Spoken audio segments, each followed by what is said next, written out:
Good evening to all of you. स्वागत है आप सभी का हमारे इस छोटे से प्यारे से यूज़फुल यूट्यूब चैनल पे। सबसे पहले आप सभी को ये वीडियो पूरा देखना है। जैसा कि यहाँ पे लिखा है कि संभावित प्रश्नों का यहाँ पे संग्रह है वस्तुनिष्ठ प्रश्नों का, और आपको ये सारे प्रश्न सभी एग्जाम्स में कहीं ना कहीं देखने को मिलेंगे और मैं प्रूफ के साथ बताती चलूँगी।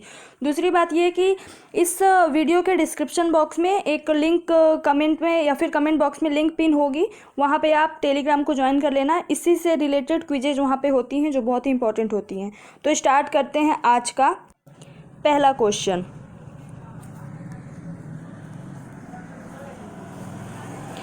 निम्नलिखित में से किसने स्वयं को हिंदुस्तान का तोता कहा? हिंदुस्तान का तोता किसने कहा स्वयं को? तो अमीर खुसरो ने स्वयं को हिंदुस्तान का तोता कहा। ठीक है। फिर अमीर खुसरो का जन्म स्थान क्या है? तो एटा। अमीर खुसरो का जन्म स्थान क्या है? एटा है। अमीर खुसरो का जन्म स्थान क्या है? एटा है। ठीक। अमीर खुसरो किसके शिष्य थे? तो निजामुद्दीन औलिया जी के शिष्य थे। अमीर खुसरो किसके शिष्य थे? निजामुद्दीन औलिया के। अब देखो इसको ट्रिक से कैसे याद रखेंगे। तो खुसरो से आप लिंक करो, खुजली हो रही है, तो किसी को खुजली हो रही है क्यों? क्योंकि उसने किसी का तौलिया, यानी औलिया से तौलिया रिलेट करो, तौलिया या किसी का टॉवेल तौलिया यूज कर लिया था, इसलिए उसको खुजली हो रही है। अमीर खुसरो किसके शिष्य थे? निजामुद्दीन औलिया के। अमीर खुसरो का वास्तविक नाम क्या था? मोहम्मद हसन था। अमीर खुसरो किस शासक के दरबारी कवि थे? तो अलाउद्दीन खिलजी के दरबारी कवि थे। फिर महान हिंदू विधि निर्माता कौन थे? तो मनु थे। भारत में सूफी संप्रदाय का संस्थापक किसे माना जाता है? मोइनुद्दीन चिश्ती को भारत में सूफी संप्रदाय का जन्मदाता या संस्थापक माना जाता है। पैगंबर मोहम्मद जी का जन्म कब हुआ था? 570 ईस्वी में। ये जितने भी क्वेश्चन हो रहे हैं बहुत ही ज़्यादा इंपॉर्टेंट है, तो आप लोग अच्छे से इनको रटते चलें या पढ़ते चलें। गुरु नानक देव का जन्म कब हुआ? तो 1469 ईस्वी। गुरु नानक देव का जन्म हुआ 1469 ईस्वी। चैतन्य ने किसकी शिक्षा दी? तो उन्होंने भक्ति की। जो चैतन्य थे एक भक्तिवाद के जो शिक्षक थे, और उन्होंने वो बंगाल में उनकी शिक्षा दी। गुरु नानक का शिष्य जो लहना थे आगे चलकर किस नाम से प्रसिद्ध हुए? तो अंगद के नाम से प्रसिद्ध हुए। त्यागराज कौन थे? संगीतज्ञ थे। अब ऐसे क्वेश्चन आते हैं कि फलाना नाम का व्यक्ति कौन था? राजनीतिज्ञ था, वैज्ञानिक था, संगीतज्ञ था, नर्तज्ञ था, कौन था? तो त्यागराज कौन थे? संगीतज्ञ थे। संगीत की दुनिया में सितार के जादूगर कौन कहे जाते हैं? सितार के जादूगर, हाँ, तो रहीम सेन जी सितार के जादूगर कहे जाते हैं। गुरु नानक का वास्तविक नाम क्या था? तो नानक। गुरु नानक का गुरु तो उनको बाद में गुरु की पदवी दी गई है, उनका वास्तविक नाम नानक था। तानसेन का मूल नाम क्या था? राम तनु पांडे। ठीक है। फिर गौतम बुद्ध का वास्तविक नाम क्या था? नेक्स्ट क्वेश्चन क्या है कि गौतम बुद्ध का वास्तविक नाम क्या था? तो सिद्धार्थ। ये सारे क्वेश्चन बहुत इंपॉर्टेंट आपको हर जगह मिलेंगे। स्वामी विवेकानंद का वास्तविक नाम नरेंद्र नाथ दत्त। कन्फ्यूशियस का वास्तविक नाम, चीनी वास्तविक नाम क्या था? कुंग फू था।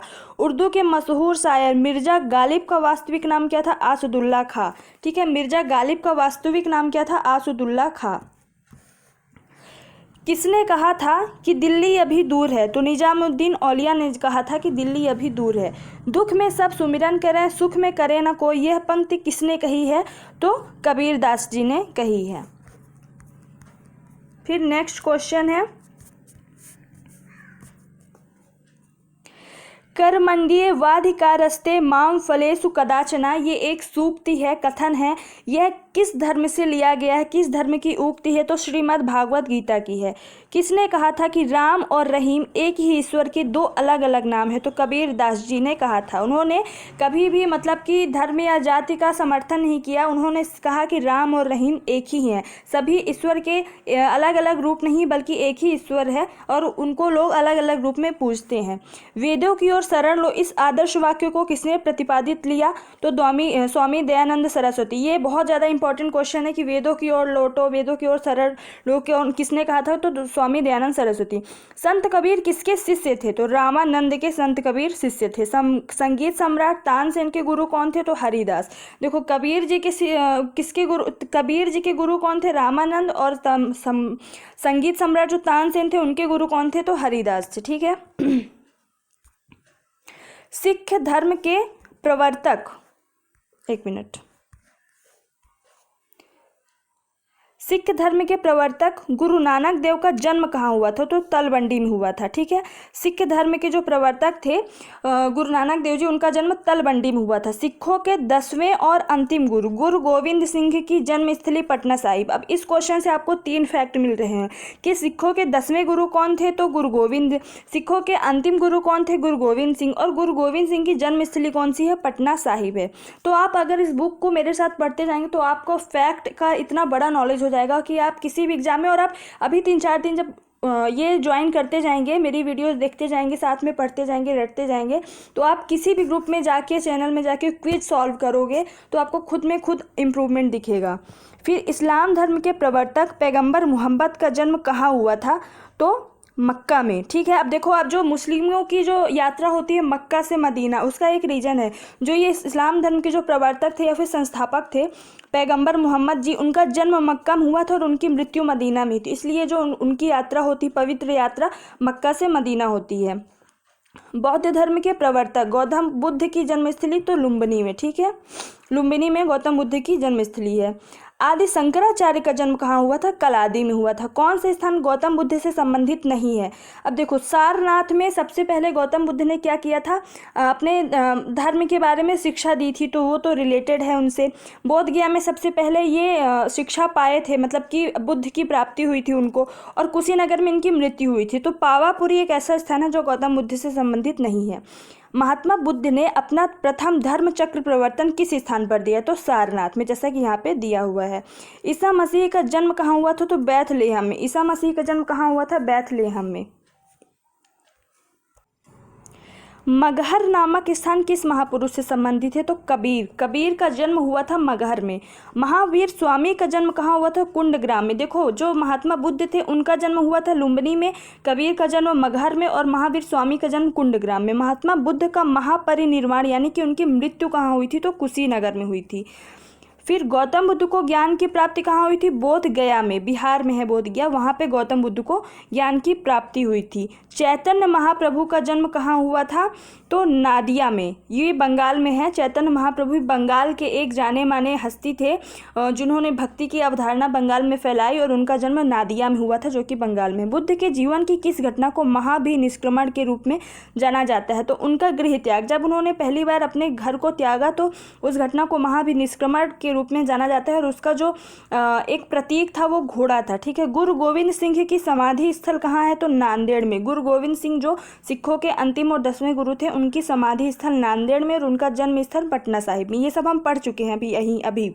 ठीक है, देन 42वां क्वेश्चन है, एक मिनट। महावीर जैन की मृत्यु किस नगर में हुई थी?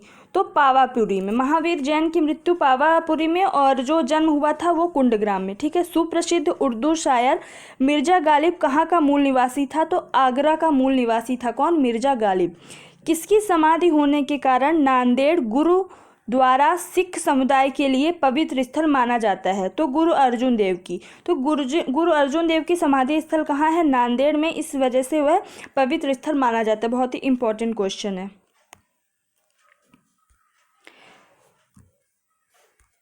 बंगाल में भक्ति आंदोलन के प्रवर्तक कौन थे? बताया जा चुका है, चैतन्य थे। शिकागो के प्रसिद्ध विश्व धर्म सम्मेलन में भारत का प्रतिनिधित्व किसने किया था? तो स्वामी विवेकानंद जी ने। कब?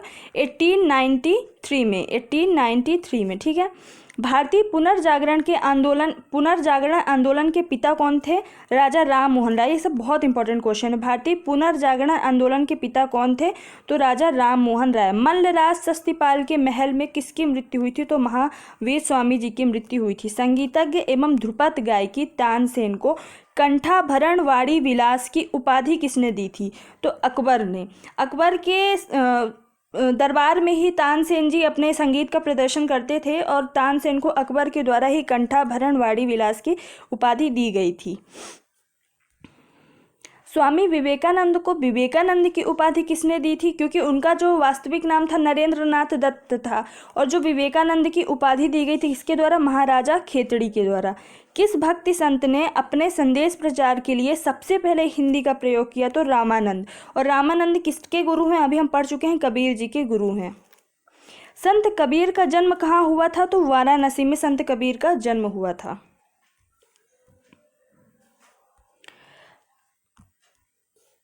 महावीर का जन्म किस राजघराने में हुआ? तो क्षत्रिय राजघराने में महावीर का जन्म हुआ था। बुद्ध किस वंश से संबंधित थे? तो शाक्य वंश से संबंधित बुद्ध थे।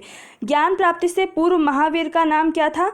वर्धमान। ठीक है, ज्ञान प्राप्ति से पूर्व महावीर जी का नाम क्या था? वर्धमान था। कौन से संत महाराष्ट्र से संबंधित थे? तुकाराम। ये क्वेश्चन मेरे को सीधे सीधे एक यूपी का पेट एग्जाम होता है, पेट का, उसमें मेरे को सीधे सीधे क्वेश्चन मिला।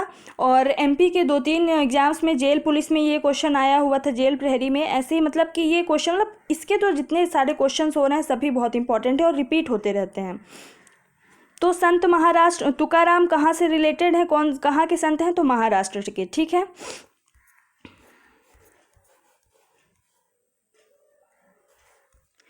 दक्षिण भारत के अलवार कौन थे? तो दक्षिण भारत के अलवार संत होते थे। देखो, एक नैनार होते थे, एक अलवार होते थे। ठीक है, जो नैनार होते थे वो शैव भक्त होते थे और अलवार जो हैं ये वैष्णव भक्त होते थे। निम्नलिखित में से किसका मिलान गलत है? नामदेव महाराष्ट्र सही है, नरसिंह मेहता गुजरात सही है, चैतन्य बंगाल ये गलत है, वल्लभाचार्य गुजरात के नहीं थे। तो आपको देखो इससे 3 चीज़ें मिल रही हैं अलग से कि नामदेव, देखो एक तुकाराम महाराष्ट्र के हैं, नामदेव जो संत हैं वो कहाँ के हैं? महाराष्ट्र के, नरसिंह मेहता कहाँ के हैं? गुजरात के, और चैतन्य कहाँ के हैं? बंगाल के हैं। ये नहीं है, वल्लभाचार्य गुजरात के नहीं, कहीं और के हैं, तो ये गलत है। ठीक है, पटना में किस सिख गुरु का जन्म हुआ? तो गुरु गोविंद सिंह का। गुरु गोविंद सिंह थे, देखो, सिखों के 10वें और अंतिम गुरु सही है। सिखों की आंतरिक काउंसिल एक होती थी, काउंसिल, खालसा पंथ के संस्थापक थे कौन? गुरु गोविंद सिंह सही है। दशम नामक ग्रंथ के रचयिता थे सही है, यानी उपयुक्त सभी सही हैं। तो इससे भी 3-4 फैक्ट मिल रहे हैं कि सिखों के 10वें अंतिम गुरु कौन थे? गुरु गोविंद सिंह, और खालसा पंथ के संस्थापक गुरु गोविंद सिंह थे, और एक दशम नामक ग्रंथ थी उसके रचयिता कौन थे? गुरु गोविंद सिंह। सिख गुरु अर्जुन देव किसके शासनकाल में थे? तो जहांगीर के शासनकाल में। ठीक है, तो जहांगीर के शासनकाल में कौन से सिख देव थे? अर्जुन देव।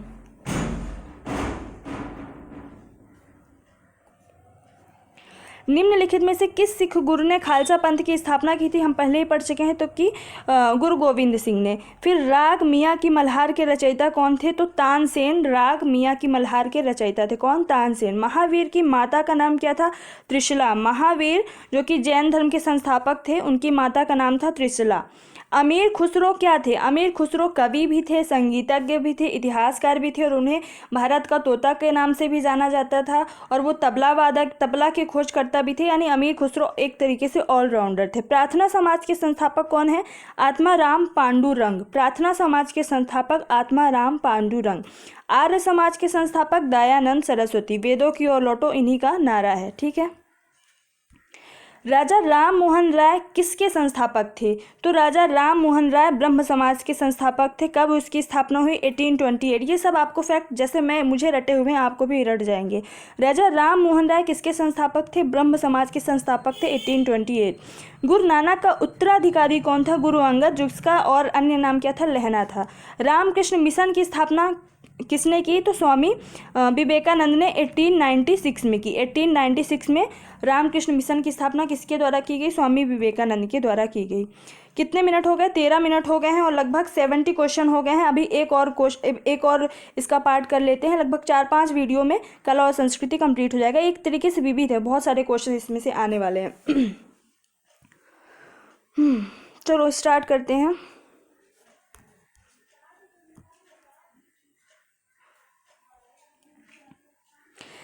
एक उत्तर भारतीय नृत्य है। उत्तर भारतीय नृत्य कौन सा है? कथक। उत्तर भारतीय नृत्य कौन सा है? कथक है। ठीक है, कथक यूपी का नृत्य है, स्पेशली यूपी का है।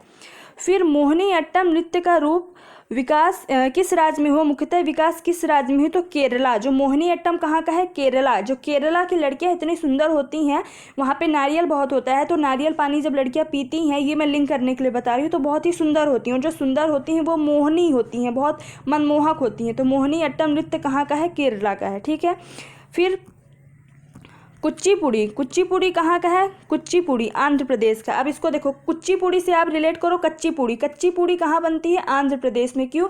क्योंकि आंध्र अंधे, वहाँ पे जो अंधे लोग होते हैं वो कच्ची पूड़ियाँ बनाते हैं। आंध्र अंधे लोग कुच्ची पूड़ी बनाते हैं, यानी कच्ची पूड़ी बनाते हैं। तो कुचिपुड़ी कहाँ का है? आंध्र प्रदेश का।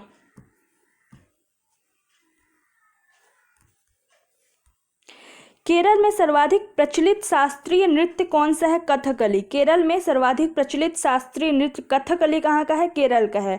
भरतनाट्यम कहाँ का है? तमिलनाडु का। भरतनाट्यम तमिलनाडु, मोहिनीअट्टम केरल। जैसा कि बताया कि केरल में नारियल पानी बहुत होता है, वहाँ की लड़कियाँ नारियल पानी पी के बहुत सुंदर होती हैं, तो मोहक होती हैं, मनमोहक। तो मोहिनीअट्टम केरल, कथकली केरल, भरतनाट्यम तमिलनाडु, कुचिपुड़ी आंध्र प्रदेश। कथक कहाँ का नृत्य है? तो कथक है उत्तरी भारत का। फिर निम्नलिखित में से कौन सा सुमेलित है? कुचिपुड़ी आंध्र प्रदेश का, मध्य प्रदेश का नहीं है। कथक तमिलनाडु का नहीं, उत्तरी भारत का है। कथकली केरल का, ये बिल्कुल सही है। भरतनाट्यम तमिलनाडु का है। तो सिर्फ ये वाला सुमेलित है, बाकी सब गलत है। कौन सा सुमेलित नहीं है? देखो, भरतनाट्यम तमिलनाडु का है, ये बिल्कुल सुमेलित है। ओडिसी जो नृत्य है उड़ीसा का है, ये भी सही है। कथकली कर्नाटक का नहीं है, कथकली केरल का है। कुचिपुड़ी आंध्र प्रदेश का है। तो ये वाला सुमेलित नहीं है। कौन सा? कथकली, क्योंकि कथकली केरल का है। अब इसको हमको जोड़ी मिलाना है। तो भरतनाट्यम कहाँ है? तमिलनाडु, कुचिपुड़ी आंध्र प्रदेश, कथकली केरला और ओडिसी उड़ीसा। ठीक है, भरतनाट्यम तमिलनाडु, कुचिपुड़ी आंध्र प्रदेश, कथकली केरल, ओडिसी उड़ीसा। ठीक है, ये जोड़ी मिलाने के लिए भी आ सकता है। फिर जोड़ी मिलाना है भरतनाट्यम तमिलनाडु, कथकली केरला और कुचिपुड़ी आंध्र प्रदेश। ये सीमांध्र है वो आंध्र प्रदेश ही है। कौन सी शास्त्रीय नृत्य शैली देवदास नृत्य परंपरा की विरासत नहीं है? कौन निम्नलिखित में से कौन सी शास्त्रीय नृत्य शैली देवदासी नृत्य परंपरा की विरासत नहीं है? तो मणिपुरी जो है देवदासी नृत्य परंपरा की विरासत नहीं है। बाकी ओडिसी है, कुचिपुड़ी है, आंध्र प्रदेश। भरतनाट्यम कहाँ का है? भरतनाट्यम तमिलनाडु का है, कुचिपुड़ी आंध्र प्रदेश का है, ओडिसी उड़ीसा का है। मुखौटा नृत्य का संबंध किस नृत्य से है? तो कथकली से। ये बहुत क्वेश्चन मिलता है। मुखौटा नृत्य का संबंध किस नृत्य शैली से है? कथकली से है। सदिर किस नृत्य का शैली का प्राचीन नाम है? तो भरतनाट्यम। भरतनाट्यम कहाँ का है? तमिलनाडु का। सदिर किस नृत्य शैली का प्राचीनतम नाम है? तो प्राचीन नाम है भरतनाट्यम। ठीक है।